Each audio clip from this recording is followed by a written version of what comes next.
की त्यांचा 4 वर्षाचा कारभार या सगळ्या दूध संस्थांनी बघितलेला आहे.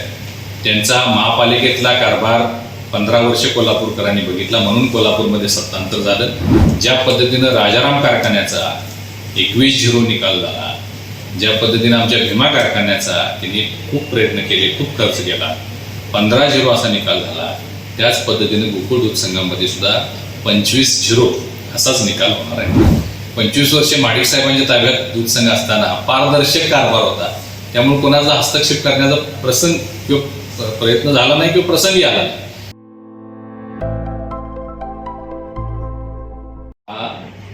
गेल्या 5 वर्षामध्ये त्यांची सत्ता गोकुळ दूध संघावर होती. शेवटचा 1 वर्ष जर सोडला, ज्याच्यामध्ये काही परिस्थिती निर्माण झाली आणि मग नावेद मुश्रीफ यांना चेअरमन पद देण्यात आलं. परंतु त्याच्यापूर्वी सगळा कारभार हा माजी पालकमंत्र्यांच्याकडेच होता. त्यात काय झालेले घोटाळे आहेत, काय भ्रष्टाचार आकडे आहेत, ते सगळं जग जाहीर आहे.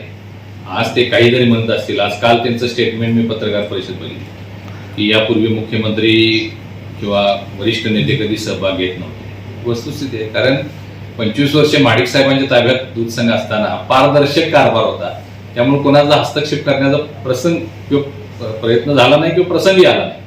परंतु गेल्या पंचवार्षिकला माननीय मुख्यमंत्री महाविकास आघाडीचे ठाकरे साहेब होते, त्यावेळी त्यामध्ये हस्तक्षेप झाला, नाहीतर यांचं पॅनलच त्यावेळी झालं नसतं.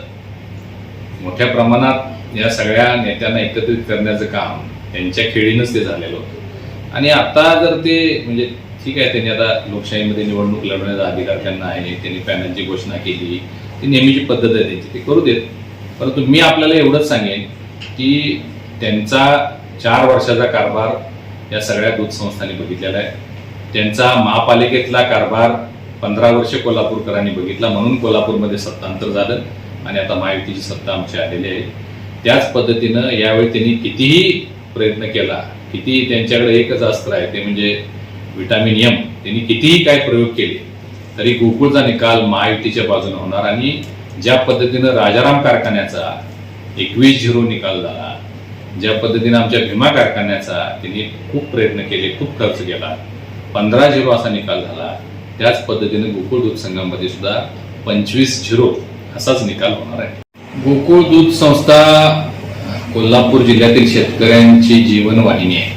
म्हणजे मला वाटतं राज्यामध्ये एकमेव जिल्हा असा आहे जिथे एवढ्या मोठ्या प्रमाणात दुधाचं संकलन आणि 10 दिवसाला पेमेंट अशी एक परंपरा गेली 30-40 वर्ष असणारा, अतिशय शेतकऱ्यांच्या जीवनातला महत्त्वाचा दुवा असणारा हा कोल्हापूर जिल्हा दूध संघ गोकुळ आहे. 25 वर्ष गोकुळ दूध संघाची संस्था आमचे नेते माननीय महादेवरावजी माडिक साहेबांनी, माझे आमदार स्वर्गीय के. एन. पाटील साहेब यांच्या नेतृत्वाखाली अतिशय पारदर्शक आणि चोख कारभार या संघामध्ये लोकांनी पाहिला. गेल्या पंचवार्षिकला राज्यामध्ये महाविकास आघाडीचं सरकार आलं आणि त्यावेळी गोकुळची सत्ता खूप कमी मतानं, म्हणजे अगदी 80-100 मतानं या संस्थेची सत्ता महाविकास आघाडीच्या सर्व नेते मंत्र्यांची ताब्यामध्ये गेली. आता 5 वर्षामध्ये काय झालं, कसं झालं, हे सगळं बऱ्याच गोष्टी होत्या. परंतु मध्यंतरी ज्या घडामोडी राज्य पातळीवर झाल्या, सन्माननीय मुख्यमंत्री देवेंद्रजी फडणवीस साहेबांनी, उपमुख्यमंत्री एकनाथरावजी शिंदे, अजितदादा आणि आता दादांच्या नंतर सुनेत्राताई हे एकत्रित राज्याचं नेतृत्व करतायत. त्यामुळं राज्यभर जेवढ्या काही सार्वजनिक निवडणुका झाल्या त्यामध्ये आम्ही महायुती म्हणून निवडणुकांना सामोरं गेलो. त्याच पद्धतीवर गोकुळ दूध संघाची सुद्धा आता निवडणूक होऊ घातलेली आहे. या निवडणुकीमध्ये सुद्धा सन्माननीय मुख्यमंत्री महोदयांच्याकडं काही नेते मंडळी गेली आणि आम्हाला बैठकीला त्या ठिकाणी सीएम साहेबांनी बोलवलं आणि सांगितलं की या निवडणुकीमध्ये सुद्धा महायुती म्हणून आपण एकत्र पुढे गेलं पाहिजे, एक चांगला मेसेज राज्यभर जाईल. या दृष्टिकोनातून प्रक्रिया सुरू झालेली आहे. ठराव गोळा करण्याचा कार्यक्रम जाहीर झालेला आहे.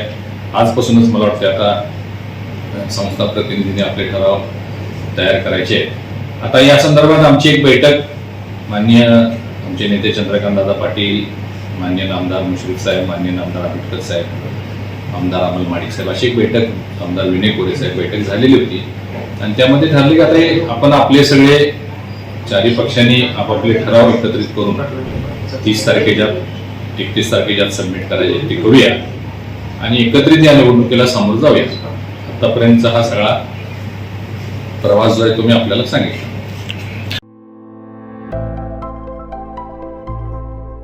आविष्कार इन्फ्रा तुम्हाला देत आहे विविध लोकेशन्सवर NA प्लॉट्स आणि प्राईम फ्लॅट्सचे प्रोजेक्ट्स.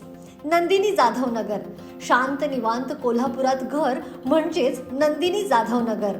मल्हार रामगिरी, तुमच्या स्वप्नातील बंगल्याची पहिली पायरी. मल्हार रामगिरी हातकणंगले. पॅनोरमा हिल्स आंबा, सह्याद्रीच्या कुशीत निसर्गाच्या सानिध्यात तुमचं स्वतःचं फार्म हाऊस.